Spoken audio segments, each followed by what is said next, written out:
Ousmane Sonko aussi était cohérent du temps bi muy ne du ànd ak li nga xamante ne moom mooy le système. Merci pour ta question mais c'est une question sur une question non encore élucidée c'est-à-dire est-ce que ici le débat s'est posé on a parlé. non damay def comparaison. ci li nga wax waaw léegi comparaison n'est pas raison après si tu veux on pourra discuter de ça léegi suñu paree. pas de souci mais comme dama nekkoon ci benn logique.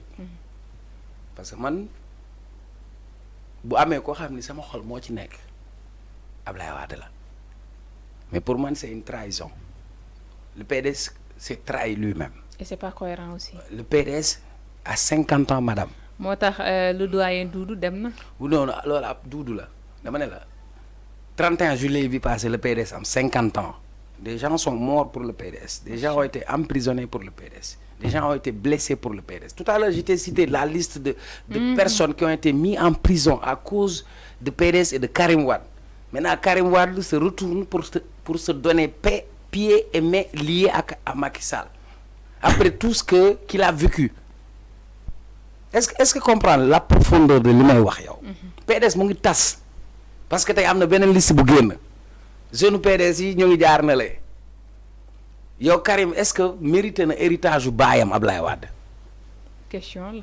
Très bien donc pour man le fait que PDS dem fekki APR mooy seen arrêt de mort politique man fa laay analyser madame bëgg politique ak bëgg sa intérêt bu mu la taxal nga jaay sa valeur pour man PDS label la mënoon na demal boppam buy am ñaari député ba ñett mu xam ni fa la toll mais regarde bi ñu jëlee décision boobu am na ay député PDS yu ne ñoom bëgguñu ñu dugal leen ci liste boo xam ni ñoom ak waa APR koy bokk donc c'est leur choix. Maintenant choix politique ngay def daf lay déterminer si sa avenir politique aussi beneen bi. ku ñaane sa ndono sa deewin ñaaw madame je suis désolé. Ouais. La générosité bi Ousmane Sonko am Karim ne l'a pas xam nga la mooy générosité. 2019 PDS dañ ne leen du ngeen am candidat am ñeneen ñu ne dañoo bëgg a nekk candidat ñu dàq leen ci parti bi mais 2024 même situation posée wu Ousmane Sonko. bi mu demee ba xam ne du nekk candidat gis na moroomam mu jiital moroomam boobu loolu mooy de la générosité politique donc pour man c'est une mauvaise stratégie ils se sont doo fekk garab guy daanu ba pare nga ñëw di ci langaamu nag soxna si wala PDS bi ñuy ànd ak Diomaye dañu bëggoon ñu jox leen poste ministre wala député wala dañu bëggoon un changement waaw léegi nag man foofu laa la waxee maintenant je ne suis pas dans les comparaisons parce que comparaison yi du ba exemple yi du jeex mu la neex nga ne Mimi Touré tey mu ngi ci Pastef Mame Boye Diao mu ngi Pastef mais man je te dis est-ce que c'est logique est-ce que benn wolof rek laa la laax nga tam nit dëmm tam ko dëmm après suba ngeen ànd toog di reerandoo qu'est-ce que ça signifie yaa ngi moom a yem. loolu ñun ñoo ko def problème mais ñoom moom wax dëgg non mais madame. comprendre naa li nga wax. waaw léegi dama ni la léegi ñun ñooy ñan. dama ni waa léegi ñun ñooy xam nga yow mën nga ko bañ. waa léegi dama ne la non dama lay laaj léegi ñun ñooy ñan. yow xam nga yow tey mënoo maa tam dëmm ñu fekk ma si nga ñu fekk la may reer ak yow xam nga yow personnellement yow doo ko nangu. mais politiciens yi bañu ñu ko. waa léegi madame gis nañ fi ñuy tamante dëmm xëy di àndaat. madame xam nga man ci sama xalaat mën naa juum mën naa xalaatee ni keneen xalaatee ne la du dëgg. waa PDS ñi ko def am na neneen nuñ ko xalaatee ba argumenté ko. am na ñu bokk ci biir PDS te ànduñu ci. mais comme nag ma laaj si cette question de manière précise moi je crois que c'est une erreur fatale au PDS sur le plan politique. nangul naa la ko parce que la politique c'est du marketing politique par rapport à un contexte bien donné les choix yi ngay jël dafay déterminer sa avenir politique. d'accord léegi nag loolu ñoom ñoo ko def après nag sénégalais yi ñooy juger est-ce que marchandise Macky plus Karim bëgg nañ est-ce que day lamb est-ce que dafa forox est-ce que dafa ënn loi est-ce que dina jar loolu sénégalais bi mooy jënd xam nga dama ne la élection lan la ku nekk da ngaa lal sa table teg sa marchandise waa léegi dafa am lu ñuy wax préférence c'est ni ngay demee marché le consommateur am na lu mu préféré l'électeur moom mooy choisir est-ce que maintenant les sénégalais vont dire que waaw on va donner retour Karim Wade plus Macky Sall est-ce que loolu xel nangu na ko wala xel nangu ko loolu nag sénégalais bi tànn c'est son droit man nag boo ma laajee ci sama xalaat dama ne jàpp ma ni lu yenu maanaa la pour man d'accord PDS waroon na mën a demal boppam même buy am benn wala ñaar parce que am na paa yoo xam ni ba keroog ilaa yow mi diin mboq mi lañ lay wax léegi nag fas bi su lekkee mboq bi léegi la moo fay des. dara en parlant de PDS xam nañ ni Touba tout le temps ñoom ñoo fay gagné ndax loolu moom li ñu gis la ci histoire ci concernant des élections kon est-ce que tey du risque au niveau du nouveau régime pour seen électorat foofu ca Touba. dañuy supposer rek parce que le 17 jotagul. waaye comme si ay supposition. parce que 100% lañ fa amoon bii passé. kañ lañ fa am 100%. bii passé yow foo nekk yow. non Touba bokk na ci ñi. la mooy 100% xam nga luy. maanaam boo gisee ma ne la 100 Touba la plupart. quand ñoom ñoo fa gagné. 100% madame. déggoo li ma la wax. non reformule ta question. dama ni. Touba. bokk na ci li fal Diomaye. waaw am na doole. ci li fal Diomaye loolu kenn mënu koo werante. voilà léegi Touba dañu mës a wax ni Waddaa ko moom te bu ñu waxee Wadda ne doom ji Karim kon est-ce que tey du risque le fait que Wadda war a ñëwaat dem élection ànd ak ki nga xam ne moom mooy Macky Sall moom xam nga Touba moom duñ ko yaakaar. parce que mosu faa gagné moom. waaw mais xam nga les choses ont changé madame. c'est les choses ont changé élection lu dynamique la. entre temps y a beaucoup d'eau qui ont coulé tey y a beaucoup de facteurs yu tax mënoo avancer moo tax bi nga waxee 100% mu xoolaa la 100% kenn mënu ko am ci élection.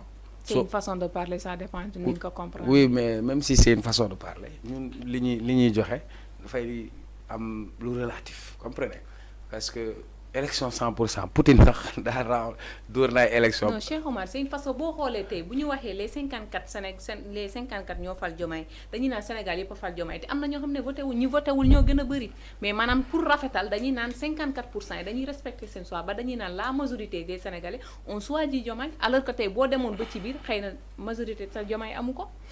li ngay wax du benn. c'est juste pour te faire comprendre question bi ma posé par rapport à 100%. mais dindil 100% ba pare yow da nga koy dindi. yow da lay déranger. non déranger wu ma c'est-à-dire. non xam du déranger. waaw mais léegi comme amul buñ ko wax. non attends. mais amul kon buñ ko wax. mais majorité moo tax ñu koy wax. madame non attends. li ngay wax da ngay jaawale ñaar yu bokkul xam nga ñaar lan moom bokkul. dafa am lu ñuy wax le corps électoral. au Sénégal nous sommes 18 millions. oui. ñi inscrire ci fichier bi. parce que ni ñu ko defee ku am carte. électeur amaale nga carte d'identité à peu près ñu am 8 millions voilà le corps fichier électoral bu ñu xaymaa voté ñiy voté du weesu par exemple 3 millions jàpp moins de 4 millions. loolu beneen débat la ci loolu Diomaye boo calculer voix yi mu am peut-être 2 millions la ñi la am nañ 1 million ñee séddoo nañ li ci des mais ñi voté moo tax ñuy wax ñi voté wul ñi voté ñoo leen di tànnal. loolu beneen débat la mais quand xam naa fi nga bëgg a waxee da nga ma bëgg a wax ni maanaam Mbacké Touba fiefu PDS la woon bu njëkk ba élection yi passé législative yi passé kan moo ko gagné présidentielle Diomaye moo ko gagné avant élection yooyu dañu def liste Cheikh Thioro Mbacké ci liste départementale la duggee mais boobu dañu defoon intercoalition tu as raison de poser cette question est-ce que du risque c'est un risque politique même je ne parle même pas de Touba parce que Macky Sall le fait que moom mu bëgg appuyer wu si waa PDS bëgg na moom li ko Amadou Ba xañ te yóbbaale ko moom mu mun ko remplacer ak waa PDS waa PDS dañ doon bañ ñoom suñu demee ñoom cundung kese peut-être li ñuy am du bëri ñu ne nañu roofu ci biir Macky Sall pour mën a négocier ay poste député. Vous comprenez ça c'est dans l'ordre normal des choses parce que les coalitions politiques et des coalitions électorales. Maintenant le PDS gisul woon boppam peut-être ci seen compagnonnage ak Pastef ñu dem xool fan la seen intérêt nekk léegi nag seen intérêt boobu moo leen nar a rey maintenant dama la bëgg wax ni que dans cette dynamique munoo contre Macky Sall ba ne amul ñu ko bëgg. munoo ko contre ba ne amul.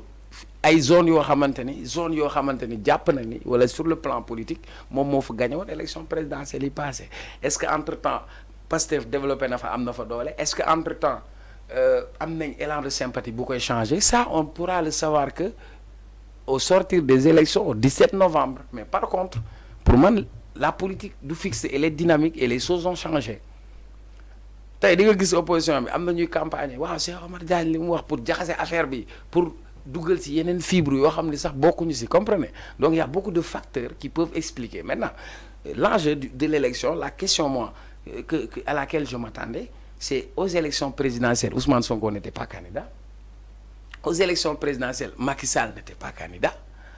Cette fois-ci on va avoir une élection où Macky Sall sera candidat, où Ousmane Sonko sera candidat. Donc le combat qu'on n'avait pas eu aux élections présidentielles, c'est ce combat-là qui va se dessiner. C'est décisif. Donc 17. Macky Sall daa ngemboon mbërëm muy Amadou Ba mu indi ko ci làmb ji Ousmane Sonko ngemb mbërëm muy Diomaye mu indi ko ci làmb ji mbëru Sonko daan mbëru Macky léegi fi mu toll nii jàmmaarloo bi ak jàkkaarloo bi bii nii Macky Sall ak Ousmane Sonko ñaari chef très bien ñaari chef de gang donc mooy enjeu bi léegi enjeu bi mooy yaa ngi wax lu doy waar nag léegi nag enjeu bi mooy ñii dañ leen a fal ñu bëgg a doxal seen projet bëgg a am seen péex ba lu ñu bëgg rëdd ko ñu soxla majorité égale nombre de députés divisé par 1 plus 1 est-ce que comprendre nga donc pour avoir la majorité ñii ils vont se battre pour avoir cette majorité pour pouvoir mettre en œuvre leur politique leur programme leur projet ñële ils veulent avoir le nombre de députés pour que bu ñu jógee pour dal seen kaw ñu mën a résister. est-ce que ñi soxla nañ majorité réellement. est-ce que soxla nañ majorité réellement. Ah, d'après Ousmane Sonko un régime n'a pas besoin de majorité pour bien gouverner. Bah, je suis pas d'accord avec Ousmane Sonko. Malheureusement il avait dit ça. waaw léegi léegi d'accord mu ci ak moom. waaw léegi c'est-à-dire damay waxtaan ak yow da nga may indil ay Ousmane Sonko di ma ko si tegal man waxuma yow Sonko dama ne la. mais Sonko moo bëgg majorité Sonko mooy Diomaye waaw wala déet non waaw wala déet yéen a koy wax non. man waxuma ko de. sénégalais yee koy wax ñoom ñi leen fal loolu lañ demee c'est campagne. c'est pour waxtaan bi neex il faut ñu. non danga ni ñii dañuy xeex pour am majorité pour mën a doxal seen projet ma ne la Sonko dafa ni woon ñoom soxlawuñu majorité pour doxal. waaw loolu laa la wax man loolu dama ko cabaxal rek yow rek bu la neexee bu ci débat mën nga continuer ci lancer bi. waaw mais c'est-à-dire xam nga dama nekk si analyse maanaam ci série bu leer naññ man li ma lay analyser day leer naññ comme ndoxu naan. ah man li ma wax te lu leer dama am fu ma nekkoon. vas-y. man Macky Sall jëndaluma café dose bi may naan Ousmane Sonko suukaru ko. ñoo ci bokk yëpp. moo tax man su may analyser damay jéem a gindi wala ma leeral parce que am naa sama xarit bu ne ma xamul luy raw gàddu comprenez moi j'analyse que politique moo tax tout à l'heure quand tu m'as dit 100% man la 100% mënul am ci élection moo tax fii dama ne la risque la parce que tout simplement APR ginnaaw Macky Sall y a rien Macky Sall nu mu mën a mel am na lu mu am léegi élection bi ma la nekkoon ci enjeu bi ma nekk man ci lancé bi ma nekk je te parlais de l'enjeu je t'ai dit que pour ñu topp Macky Sall ci yoon il faut ñu def haute cour de justice est-ce que dégg nga ma. La haute cour de justice est composée de 3/5 de l'effectif de l'Assemblée muy 99 députés. Ça veut dire Macky dafay fight pour que ñii bañ a am limu 99 députés ndax buñ ko amee dinañ ko mën a jàpp ne dañ koy àtte leer na premier secondo partem dafay tas te Macky démissionné wul APR. Ça veut dire que day waajal boppam parce que élection présidentielle yi di ñëw bu yeboon nañ ko sóoraale parce que 3e mandat c'est son rêve de gosse beneen bi mu dem wuti alliance politique et électorale ak une partie du PDS pour gouverner amul kuy toog ci àdduna yore gouvernement ne soxlawoo majorité amul. D'accord. parce que boo amulee majorité. lépp loo teg ñu teggi loxo la preuve léegi fii. ñëw nañ ne dañuy tas conseil économique et social ak au conseil des collectivités territoriales il n'avait pas la majorité est de l'opposition a rejeté et mu jeex donc pour gouverner Abdou Diouf disait une majorité elle sert à quelque chose vous comprenez maintenant li nga bëgg a indi débat bi nga bëgg a indi mën naa la ko indi rapidement Sonko daa nekk opposition ne waaw dañoo soxla cohabitation il faut ñun ñu am majorité pour def gouvernement loolu nga doon dégg n'est-ce pas tey ñi nekk ci opposition bi ñoom Bougane ñoom Barth seen argument la lay doon ñun dañoo soxla am majorité opposition bi